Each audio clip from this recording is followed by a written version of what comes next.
Be the Talk, episode 134, featuring Rachel Smets. Welcome to Be the Talk. We go behind the talk 7 days a week for tips and techniques to help you change the world. I'm Nathan Eckel, and a talker myself. I'm interviewing others who change the world with their talk. You can too, even if you've never given a talk before. Let's get started with today's show. We are live with Rachel Smets. Rachel, are you ready to talk? Very ready. Rachel Smets is a best-selling author, speaker, lecturer, and cultural trainer. Rachel helps young professionals who are living abroad to live successfully, feel at home, and enjoy their new life abroad to the fullest. Rachel Smets, welcome to the talk. Oh, thanks for having me, Nathan. Thank you. So, Rachel, your talk is called Your Next Step. You also gave a different TEDx talk earlier called Stop Comparing, Be the Best You. And we're going to hear right now about your next step. So please take us behind your next step.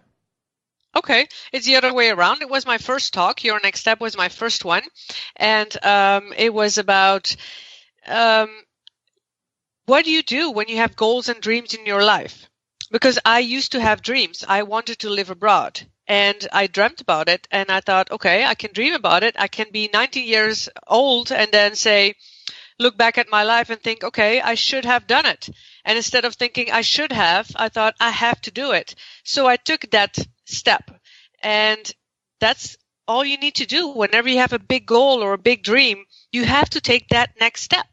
And it has to be a small step. And that was all what my talk was about. It's like, how do you take that next step? And what next step do you take to actually live your dream and achieve your goals? Because it is really possible. But people are scared. People are scared because they think, oh, I can't do it, or I'm not good enough, or what will people say? Or it's always something. We always have these thoughts in our heads. And so those are the thoughts that we need to stop. Like, okay, what are our thoughts and how can we turn them around? And instead of saying I can't, say something like, oh, I will. And instead of seeing the glass half empty, see the glass half full. And there's all these ways. So I give examples about that. And I also talk about making mistakes. Because mistake is human. We are human. So you have to make mistakes. In fact, there's this quote which I really love. What was it again? I never make the same mistake twice. I make it 5 or 6 times just to make sure. Because mistakes is something that we learn from. And so another chapter also in the books I've written is failure. Failure is feedback. You learn from failures. So making mistakes is a good thing. Failing is a good thing. It's like Edison with his light bulb. He didn't say, oh, I failed 1,000 times. No, he did it and he tried again and again and again. And you learn every single time. So when I was moving abroad, I didn't just jump in the ocean. I took a step and I did my research and I did a lot of planning and I talked to a lot of people. And it's all that preparation and it's all those little things. And then you take a look and you try and you go and you see and you discover and you explore. And I'm going to stop here, but it's all about taking the next step. There's always one small actionable step that you can take towards your dream. And that's the one to take. All right. Well, and Talk Universe, I love this because it's the next step forward. It's not the next 14. It's not the elaborate plan. The plan is going to morph. The plan is going to change. All you have is the next step. When I started this podcast, I had one step in front of me and I had a whole bunch of speculations and I had all kinds of ideas of what 5 or 6 or 20 steps would be. But when it came down to it, I had to take the next step. I love the framing of failure as a good thing. I love how you're not attached to the plan. You're attached to the goal and you're attached to the next step. What were some of the hindrances that you had, Rachel? I mean, you were like a lot of people. You had your life. You had, desires and goals and dreams. And I imagine that one day at a time you started watching those dreams get farther and farther away from you as you just kind of compromised with your probably very good but very responsible and very kind of increasingly mundane life. What empowered you to really take the next step? Yeah, this is a very interesting question. Because first of all, like I said, I always had this drive in my mind, like I don't want to grow old thinking, what if I had done it? So that was really my main drive. Like I don't want to grow old thinking that. So I thought, okay, if I want to do it, I have to do something. But then when you talk about obstacles, I had a lovely job. I was married. I had a house. I had, I had a great business. I had good financial security. I had a lovely family around me. So I had everything I wanted. So people called me crazy, like, Rachel, why would you possibly want to leave all of this? And that's it. I wanted to explore the world. I wanted to meet other cultures. It's my passion. It's people. I wanted to learn other languages, discover all these new things. So that kept me going. But all of these people and thoughts and financial security holding me back. So yes, it easy? No. But then, yeah, step after step. And then what kept me going is yeah, I mean, I discovered all these things and I learned so much all of these years in all the countries that I've lived. And I really want to motivate people to just, it gives you so much energy to live your dream and to achieve your goals. So, when you talk about your podcast and starting it and all of these, people around you. I've also wrote a book about, confidence. And that's also where I say, surround yourself with supportive people. It is so important. During the years, I really became so selective with surrounding myself with the people that really motivate me, that inspire me, that believe in me. And all of the ones that ask me like 1,000 questions, like, oh, Rachel, why this? But what if this and what if that? And it drains your energy, or you must do this and you must do that. No. So I became very, very selective with the people around me. And then comes also the fact of, inspiration and keep going. That's where my second TEDx talk was about, don't compare yourself to others and be yourself. And it's not just about not comparing yourself to others. What I mean with not comparing yourself to others is like, when you scroll down Facebook and you see all these seemingly dream holidays and perfect bodies and amazing jobs, and you think, oh, I wish I had all of that. And then you feel terrible because you don't have it. And then you think, okay, you know what? I'm not even going to start the podcast or whatever it is that you dream is because, I can't do it anyway. But the trick is here to, first of all, stop comparing yourself when it makes you feel so bad or when it makes you stop doing things. No, what I did is I wanted to be a speaker. I wanted to be an author. I wanted to, inspire people and coach people and help people. And so I started looking at other people who did that. So in a way, I looked up to these people, but they inspired me and they motivated me. And I thought, if they can be doing a TEDx talk or another talk, and if they can be a best-selling author, I can too. And all of those people, just like you started with one podcast. Maybe the sound was terrible. Maybe, your structure, went nowhere. And you just did it, and again, and again, and again. And so me too, I thought, okay, I need to start writing one paragraph and another. And I need to start building my website. I need to start helping people and see, what they ask from me and how I can help them more and what are my talents and my strengths. And it takes a lot of time. And trust me, I have no patience. I really don't. I want everything like now. But yeah, it's the only way through it is just keep going step after step after step and get those people around you that support you and look at other people to inspire you, not to feel envious and jealous. And I don't do that. It doesn't help you. It just makes you feel bad. So stop that. Talk Universe, it's funny because it's really a process of insulating ourselves wherever and whenever possible against the energy vampires, the naysayers, the people that may think they're out for our best interest, but they're really not, or they don't know how to frame their concern in a positive way. It's really, really important to start weeding out the access and start distancing yourself from people who are unable to inspire you and unable to encourage you or voice things in a positive way. Sometimes, with those of us that are coaches and into personal development, it requires an investment because, if you want to hang out with people that aren't investing in themselves, they may not be the most elevated in terms of their thinking, in terms of the way that they emotionally operate. And so it may require us to go to more conferences and get some coaching and to find other peers who are doing the same thing. It's real funny how this all works. Now, Rachel, back to you.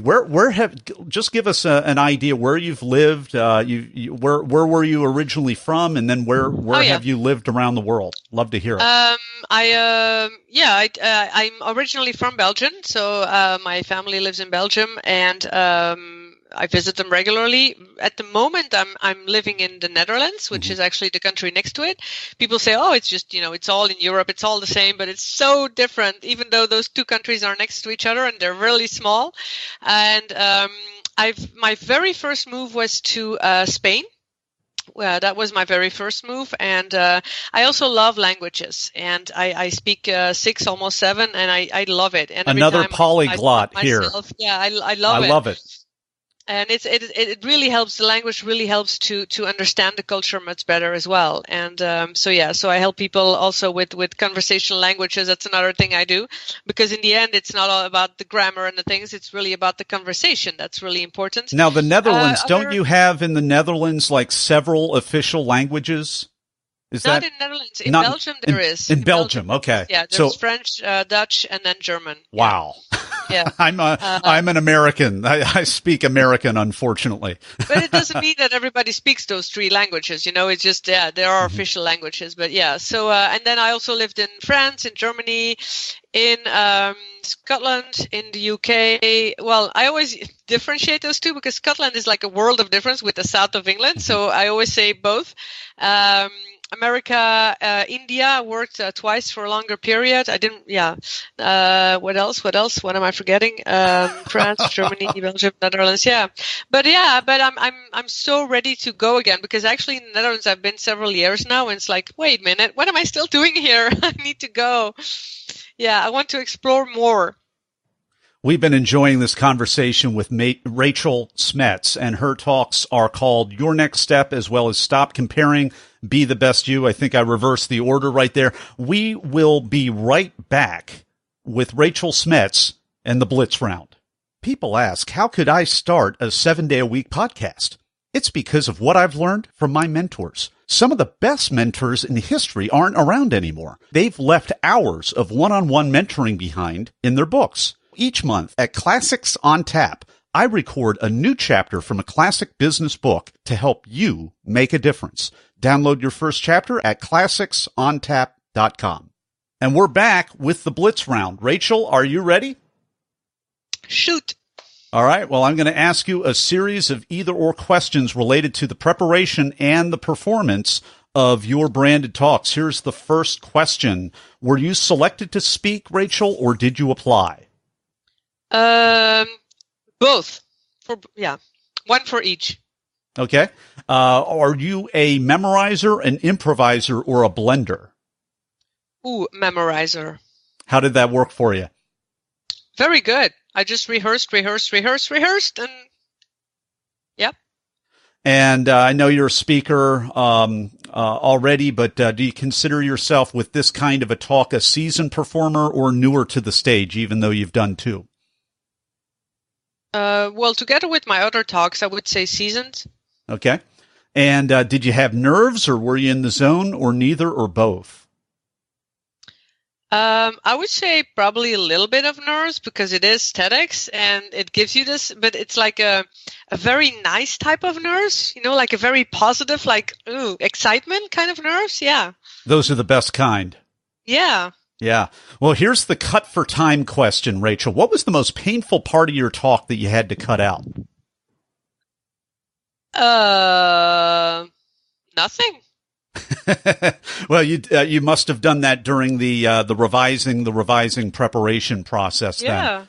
See, Talk Universe, sometimes when you understand the nature of this kind of a talk at the beginning and you really commit wholeheartedly, you're revising, and then you don't have to be told, hey, by a coach or someone, you need to cut that part out or you need to cut something out. So good for you. Rachel, what's a tip, a technique, or a tool that helped you? Let me think. During the preparation or during the talk itself? Either.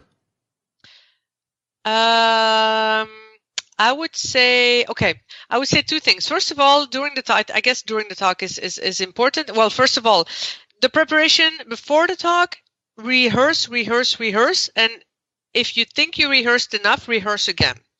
So yeah, that's like a huge tip. It may sound like, oh yeah, it's okay. I know it pretty much, my talk, but a TEDx talk is like, you have cameras in front of you, you need to know it so well. And if you're a person with some nerves and you kind of tend to lose, or stress out or something, if you rehearsed enough, it just flows naturally and then you can't forget anything. But the worst would be, I've seen it happen, that people just stand there, freeze completely, and then it's like a silence of like more than a minute long, and that's a long More than time. a minute long. I've seen it happen, yeah. So it's like, oh, and then I felt nervous in their place, but yeah. So rehearse. So just so you know, Talk Universe, you know this already, but a second freezing on stage feels like a minute. So if you're really a literal minute up there, it must have felt like an hour, not just to the person on the stage, but to everybody who's waiting too. Yeah. So rehearse. It was so silent. Yeah, absolutely. So rehearse. And then during the talk, I would say right before you or what I did actually is whenever I stood on that red spot is I took a long, deep breath. Really, I took the time to take that breath. And I see people who just start talking right away, and within minutes you're out of breath, and then you start catching on the whole talk. So yeah, just feel that moment. I really enjoyed it. It's like, hey, I'm here on this red dot. I need to enjoy this moment here. So take time to really take a deep breath. We've been enjoying our Blitz round with Rachel Smets. Her talk is called Your Next Step. And if you enjoyed this interview, as I know you did, you're going to want to go to our show notes page at BeTheTalk.com so that you can click on both of the links to her talk, Your Next Step, as well as Stop Comparing, Be the Best You. We'll have them right there at BeTheTalk.com, as well as go to Rachel's website. We'll have a link right there. It's RachelSmets.com. Her last name is spelled S-M-E-T-S. RachelSmets.com. And in a moment, we'll be right back with Rachel for the final word of advice. Everyone wants to change the world, but not everyone knows the first step. Before you can change the world with your talk, it has to be selected. So grab the templates, timelines, and tools that I use to get my talk selected at BeTheTalk.com. And we're back with Rachel Smets and her final word of advice for Talk Universe. Life changes, and so can you. Rachel Smets, thank you so much for this interview today and coming on the talk and sharing your wisdom with Talk Universe. Thank you so much, Nathan. It was a true pleasure. Thank you. Thanks for listening to Be the Talk. For tips and resources to help you change the world, go to BeTheTalk.com. See you tomorrow.